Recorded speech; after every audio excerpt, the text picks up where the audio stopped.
Supreme afternoon. This is NAGA. Coffee in the black and mild. I think about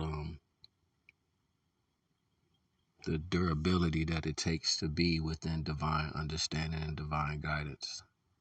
And it also makes me think about, like, if you see a bunch of people doing road construction, or even at a carnival, like everybody's leisure energy, and you're like, you're being a part of the things, but that these things are around. It's like, the construction workers, they may sit on the side of the road while the people are working, so they're watching it. They know it's there, but they're not participating in it, even though they work for it, right?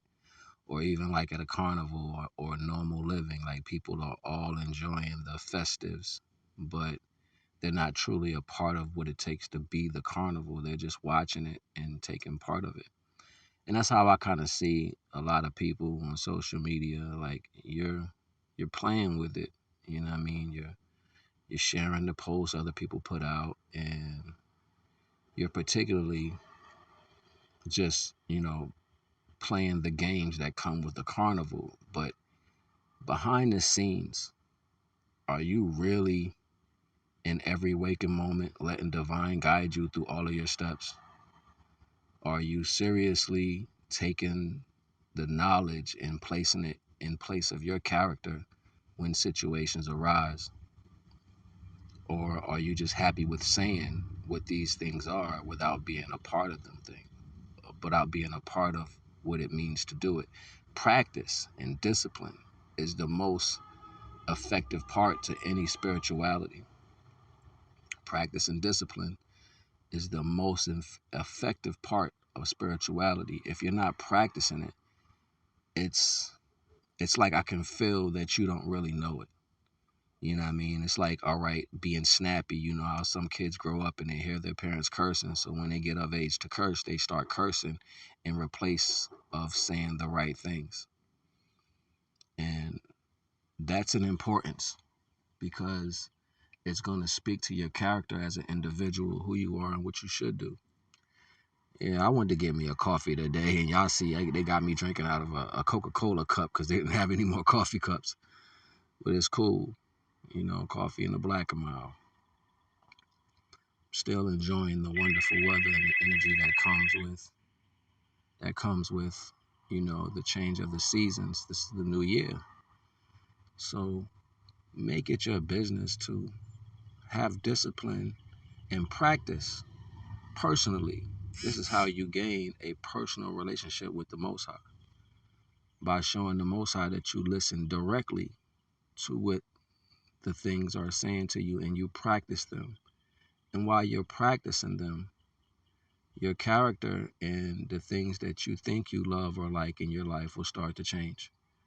You'll start seeing that you ultimately put your light on things that really are not in line with the practices or the discipline that's going to put your character in the right direction.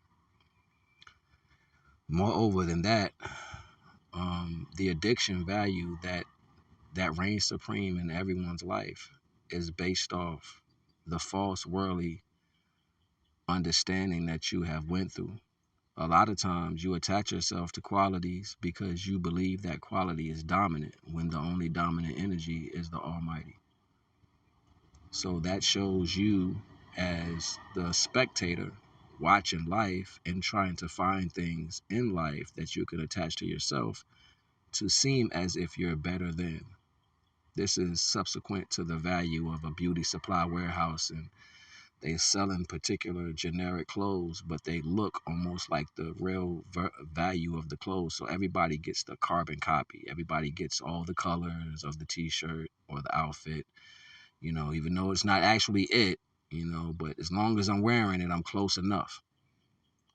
And that's not good enough for the divine. It's never going to be good enough for the divine. And there's an energy that will separate you from yourself. I call this character death.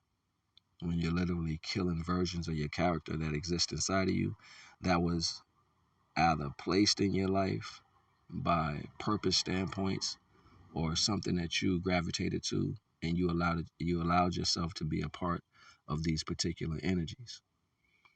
You got to understand with understanding, overstanding, and understanding divine guidance. You have to know, you have to remove the way you see it out of the way. The only thing you get to keep is how you were sent, and that's your innocence. So going back to save that kid in a spiritual understanding and a mental understanding that went through these things in your life that took you away from who you are, ultimately was the job you were supposed to do. It was the job that was supposed to be done to save the innocence that was sent in. Just imagine if you never had to grow yourself off of the experiences that took place in life, negative or positive, whether they was overbearing or they were too bad. Imagine if your innocence just had have grown without all of the complications or the false characteristics that were around you to show you their ego. Just imagine what you would have been. All praise due to the Most High. I hope that within the knowledge that I bring on my page, it strengthens individuals to see through the circumstances that are placing you in this world indifferent to who you truly are.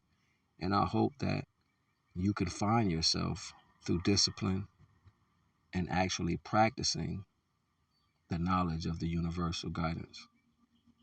All praise due to the Most High. It's coffee in the black and mild. NAGA.